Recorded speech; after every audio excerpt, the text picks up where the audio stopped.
Olá pessoal, canal Matemática Já, professor Gilberto novamente falando com todos, física aplicada para o ensino médio. Nós estamos nessa sequência trabalhando com a ótica geométrica. No vídeo anterior eu comentei sobre os espelhos esféricos e comentei o espelho esférico convexo e o espelho esférico côncavo e comentei sobre os chamados raios particulares. A ideia dos raios particulares vai ser fundamental para esse vídeo. Porque agora nós vamos colocar o seguinte, utilizando os raios particulares, nós podemos obter as imagens fornecidas por um espelho esférico, seja côncavo ou convexo. Vamos ver primeiramente o caso do espelho esférico convexo.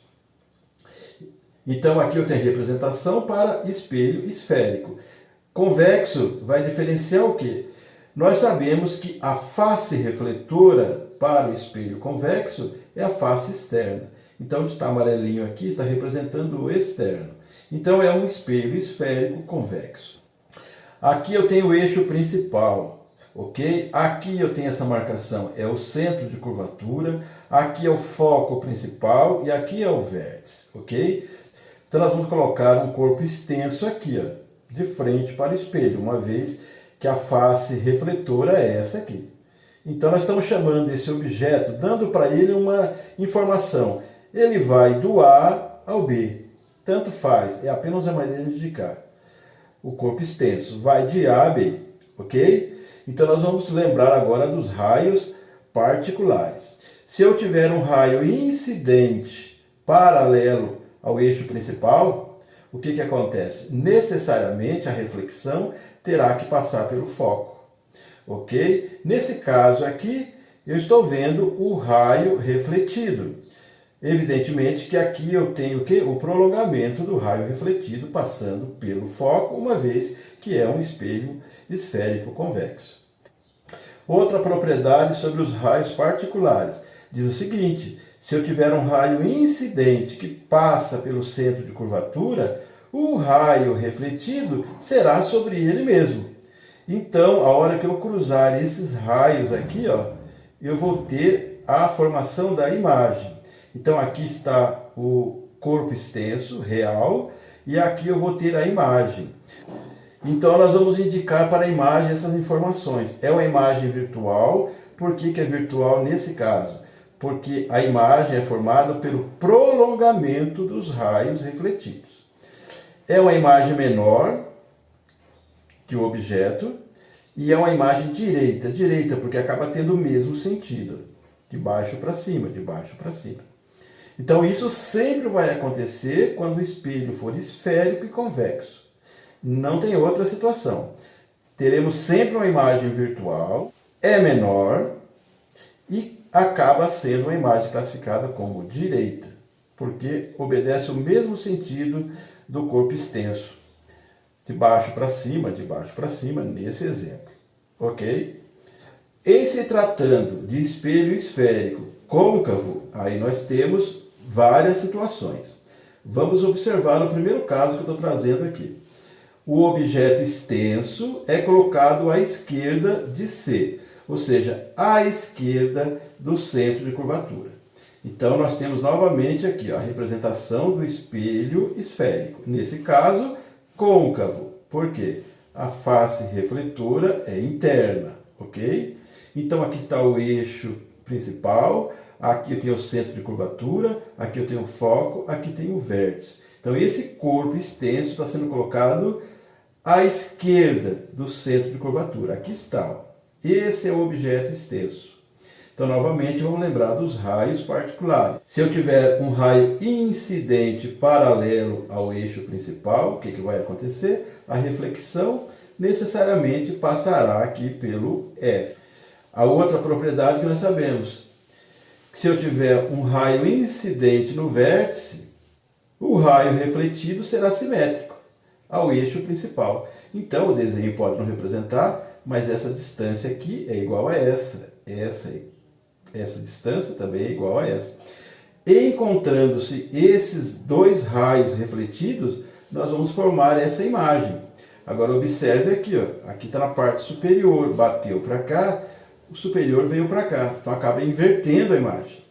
É isso que acontece. Então nós temos como conclusão para a imagem. É uma imagem real. Por que real? Porque é formada pela reflexão dos raios luminosos. Não é do prolongamento das reflexões. Aí seria virtual. Quando falamos imagem real, é formado pela reflexão dos raios incidentes, no seu cruzamento, evidentemente. Então a imagem é real, é menor e é invertida. Mais uma situação quando nós temos um espelho esférico côncavo. Aqui está a representação, novamente. É côncavo porque a face refletora é a face interna. Aqui eixo principal, aqui centro da curvatura, aqui foco, aqui vértice.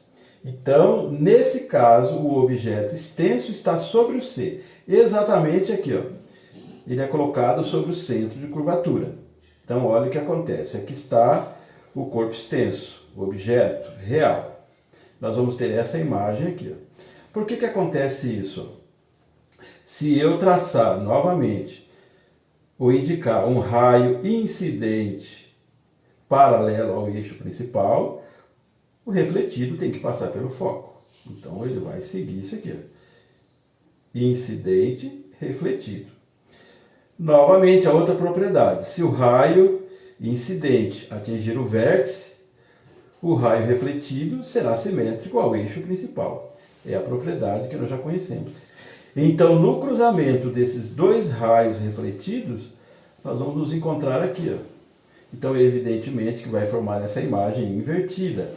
Então, é uma imagem real, é igual. O que quer dizer igual? Vai ter o mesmo tamanho, só que invertida. Outra situação para o espelho esférico côncavo é quando nós colocarmos o corpo extenso entre o centro de curvatura e o foco. Aqui está ele.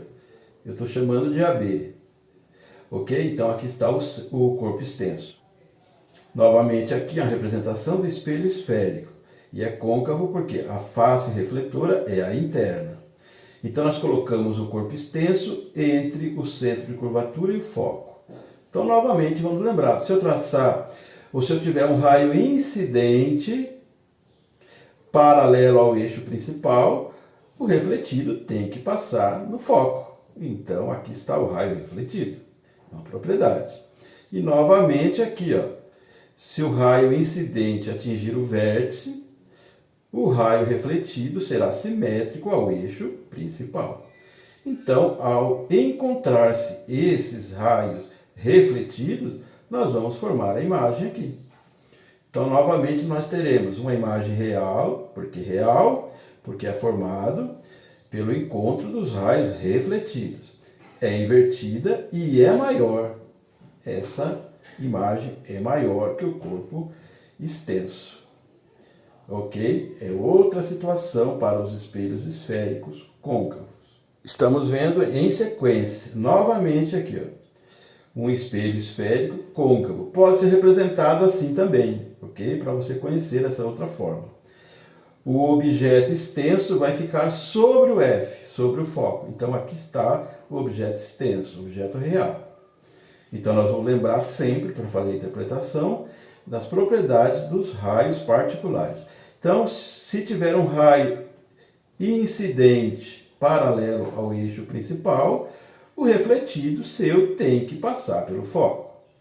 E a outra situação, um raio que incide diretamente no vértice, vai ter uma reflexão simétrica ao eixo principal. Então nós vamos ficar com essa situação aqui para os refletidos. Eles nunca vão se encontrar, porque eles ficam paralelos.